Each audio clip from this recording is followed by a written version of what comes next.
Hey guys, hope आप लोग अच्छे होंगे। मैं राजेश वर्मा एक बार फिर आप लोगों के साथ हूं। दोस्तों, आज मैं बात करने वाला हूं उन लोगों के बारे में जो जीएसटी में रजिस्टर्ड लोग हैं। ऐसी सिचुएशन ऐसी क्या आ जाएगी कि उनका रजिस्ट्रेशन ऑटोमेटिकली कैंसिल हो सकता है। एक तो देखो, जीएसटी रजिस्ट्रेशन कैंसिल होने की वजह दो तरीके से यहाँ पे रजिस्ट्रेशन कैंसिल आपका हो सकता है। एक तो ऑफिसर जो है सो मोटो आपका कैंसिल कर सकता है, जो जीएसटी ऑफिसर है, और दूसरा ये है कि ऑटोमेटिक सिस्टम जो है जीएसटी पोर्टल आपका जो है रजिस्ट्रेशन कैंसिल कर सकता है। ठीक है, किन सिचुएशन में ऑफिसर कर देता है और किन सिचुएशन में जो है सिस्टम ऑटोमेटिक आपका रजिस्ट्रेशन कैंसिल करता है, इन दोनों मुद्दों पे हमें बात करनी है।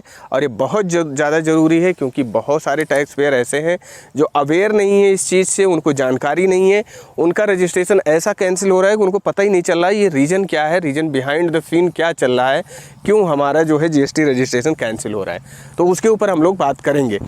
तो दोस्तों, सबसे पहले हम समझने वाले हैं यहाँ पे कि इनकम टैक्स जीएसटी ऑफिसर यानी कि जो प्रॉपर ऑफिसर है वो आपका जीएसटी रजिस्ट्रेशन किन हालात में कैंसिल कर देता है। ठीक है, तो यहाँ पे क्या है कि जो कुछ कंडीशन है यहाँ पे दी गई हैं कि जैसे आपने कंटिन्यूस कई मंथ टैक्स पीरियड का आपने रिटर्न नहीं फाइल किया है, ठीक है, आपने बैंक स्टेटमेंट नहीं अपलोड किया, ठीक है, ये सारे मुद्दों पे वो कैंसिल कर सकते हैं। आपने बिजनेस नहीं कंटिन्यू किया कुछ समय तक तो भी वो कैंसिल कर देते हैं। लेकिन यहाँ पे अभी क्या है, जीएसटी में कुछ चेंजेज आए हैं, बहुत ज़्यादा फ्रीक्वेंट चेंजेज भी हो रहे हैं। तो उन चेंजेज में जो है एक रिस्क मैनेजमेंट सिस्टम भी यहाँ पे डेवलप किया गया है, और वो रिस्क मैनेजमेंट सिस्टम जीएसटी में जो है उनका पूरा पोर्टल, उनका मैकेनिज्म, उनका एल्गोरिदम, ठीक है, वो काम करता है। तो यहाँ पे सिस्टम जो है किस सिचुएशन में आपकी जीएसटी को कैंसिलेशन में ला सकता है।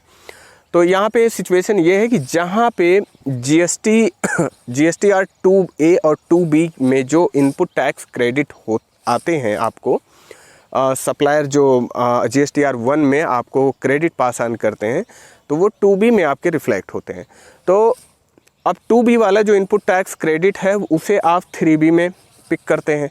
तो 3B में जो आप इनपुट टैक्स क्रेडिट आप पिक करते हैं, अगर वो 2B से ज़्यादा है, ठीक है, तो ऑडिट हुक्स वगैरह जो भी लगे होते हैं जीएसटी पोर्टल में, ठीक है, वो आपको ग्रिप में लेता है, वो आपको पकड़ता है, असेस करता है वो।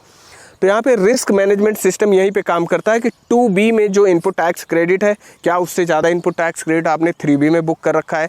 तो अगर ऐसी सिचुएशन है और ये कंटिन्यूस एज एन ऑफेंडर पाया जाता है वहाँ पे, ठीक है, सिस्टम के द्वारा, तो आपको वो फटाफट नोटिस ऑटोमेटिक दे देगा।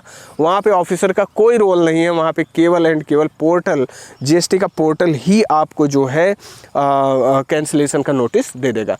लेकिन हाँ, यहाँ पे जो जीएसटी पोर्टल आपको कैंसिलेशन का नोटिस देगा वो एक तरीके का इंटीमेशन होगा, but that intimation is deemed to be notice for cancellation. ठीक है, वो नोटिस फॉर कैंसिलेशन भी डीम्ड कर लिया जाएगा आफ्टर 30 डेज। ठीक है, तो 30 दिन का यहाँ पे टाइम होता है। 30 दिन में आप जो भी है अपना कैलकुलेशन वगैरह करके आप उसको रिप्लाई करिए, उसके बाद जो है उसका निवारण होता है। तो दोस्तों, यही मुद्दा हमें यहाँ पे बताना था। पहले तो क्या होता था कि जीएसटी ऑफिसर जो है वो आपका जीएसटी रजिस्ट्रेशन कैंसिल करते थे कुछ एडवर्स सिचुएशन में। अब यहाँ पे सिस्टम खुद भी करने लगा है कैंसिलेशन जीएसटी रजिस्ट्रेशन का, तो आप सावधान रहिए। यहाँ पे रिस्क मैनेजमेंट सिस्टम जब से डेवलप हुआ तब से बहुत ज़्यादा अब जीएसटी में रिस्क ही रिस्क हो गया है। ठीक है, तो होपफुली ये इन्फॉर्मेशन आपके लिए थोड़ी सी सुविधाजनक पाई गई होगी आपके लिए ये। तो उम्मीद करता हूँ अगर आपको अच्छी लगे ये वीडियो तो आगे फॉरवर्ड करिए, अपने लोगों के साथ शेयर करिए। Till then bye bye, take care, और मिलते हैं हम लोग नेक्स्ट वीडियो में। नमस्कार।